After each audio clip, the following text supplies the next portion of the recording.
आज हमारी कविता मैथिली शरण गुप्त जी द्वारा रचित मनुष्यता के प्रश्न उत्तर। मैथिली शरण गुप्त जी द्वारा लिखे मनुष्यता कविता के प्रश्न उत्तर।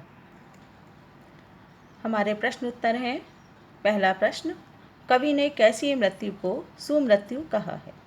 कवि ने उस मृत्यु को सुमृत्यु कहा है जिसे लोग लंबे समय तक याद रखें। ऐसा व्यक्ति दूसरों के लिए जीता है और दूसरों के लिए मरता है। ऐसे व्यक्ति की मृत्यु सभी के लिए दुखदायी बन जाती है। सभी लोग उस मृत व्यक्ति को याद करते हैं, अर्थात वह व्यक्ति मरने के बाद भी अपने सत्कार्यों के लिए चर्चा का विषय बना रहता है। ऐसे व्यक्ति की मृत्यु ही सुमृत्यु है।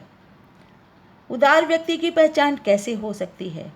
उदार व्यक्ति की पहचान इस प्रकार होती है कि उसकी कथा का बखान सरस्वती स्वयं करती हैं और धरती भी उस उदार व्यक्ति के प्रति कृतार्थ भाव दर्शाती है।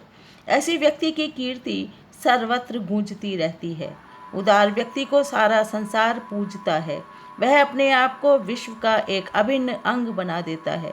उदार व्यक्ति सदा परोपकार का काम करता है। कवि ने दधीचि, कर्ण और अन्य महान व्यक्तियों का उदाहरण देकर मनुष्यता के लिए क्या संदेश दिया है? कवि ने दधीचि और कर्ण तथा अन्य महान व्यक्तियों के उदाहरण देकर परोपकार की भावना का महत्व दर्शाने के लिए दिए हैं। दधीचि ने देवताओं की रक्षा के लिए और वृत्तासुर के वध के लिए अपनी अस्थियां दान दे दी थीं। कर्ण ने अपने शरीर का चर्म तक दान में दे डाला था। अन्य महान व्यक्तियों ने भी परोपकार के लिए त्याग किया था। इन सब उदाहरणों से मनुष्यता के लिए यह संदेश दिया गया है कि मनुष्यता की रक्षा की जानी चाहिए। सच्ची मनुष्यता इसी में है कि एक मनुष्य दूसरे मनुष्य के लिए मरे। यहाँ मरना त्याग करने की ओर संकेत करता है। कवि ने किन पंक्तियों में यह व्यक्त किया है कि हमें गर्व से जीवन व्यतीत करना चाहिए? तो यहाँ पंक्तियाँ हैं, रहो ना भूल के कभी मदांध तुच्छ वित्त में, सनाथ जान आपको करो न गर्व चित्त में। अर्थात धन संपत्ति यदि ईश्वर ने दिए हैं तो गर्व ना करो, ईश्वर सबके साथ है। कवि ने सबको एक होकर चलने की प्रेरणा क्यों दी है?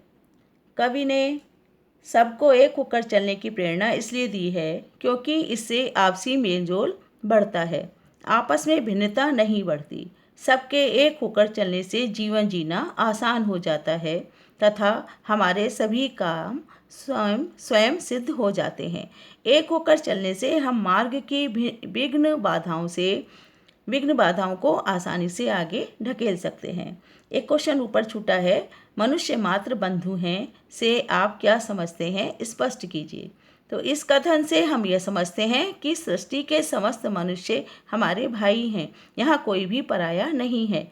जब सभी मनुष्य हमारे बंधु होंगे तब सभी सबकी सहायता करेंगे, कहीं कोई वैर विरोध नहीं होगा। यही मानवता का दृष्टिकोण है। धरती पर बसे सभी मनुष्य समान हैं, इनमें किसी भी प्रकार का अंतर नहीं किया जाना चाहिए। अब आते हैं अपने 7th क्वेश्चन पर, व्यक्ति को किस प्रकार का जीवन व्यतीत करना चाहिए? मनुष्यता कविता के आधार पर लिखिए। मनुष्य को परोपकारी जीवन व्यतीत करना चाहिए। उसे अपनी चिंता ना करके दूसरों के बारे में सोचना चाहिए। केवल अपने बारे में सोचना तो पशु प्रवृत्ति है। हमें दूसरों के लिए जीना और मरना चाहिए। हम अन्य लोगों के कष्टों को दूर करने में मदद करें। हमें अपने सम्मुख परोपकारी व्यक्तियों का उदाहरण रखना चाहिए। हमें कभी भी मदांध नहीं होना चाहिए। हमें अपने जीवन में किसी प्रकार का घमंड नहीं करना चाहिए। अगला क्वेश्चन, 8th क्वेश्चन आपका, मनुष्यता कविता के माध्यम से कवि क्या संदेश देना चाहता है?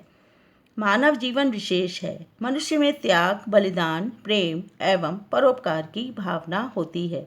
कवि कविता के माध्यम से एकता, सद्भाव तथा उदारता का संदेश देना चाहता है। कवि पौराणिक उदाहरणों के माध्यम से सुमृत्यु का संदेश देता है। कवि कहता है कि ऐसे कर्म करने चाहिए जिससे मृत्यु के बाद भी यश रूपी शरीर जीवित रहे। निम्नलिखित का भाव स्पष्ट कीजिए। सहानुभूति चाहिए, महाविभूति है यही, वशीकृता सदैव है बनी हुई स्वयं मही। विरुद्धवाद बुद्ध का, दया प्रवाह में बहा, विनीत लोक वर्ग क्या न सामने झुका रहा। तो इसका भाव क्या है? इस काव्यांश में कवि सहानुभूति की भावना को सबसे बड़ी पूंजी बताता है।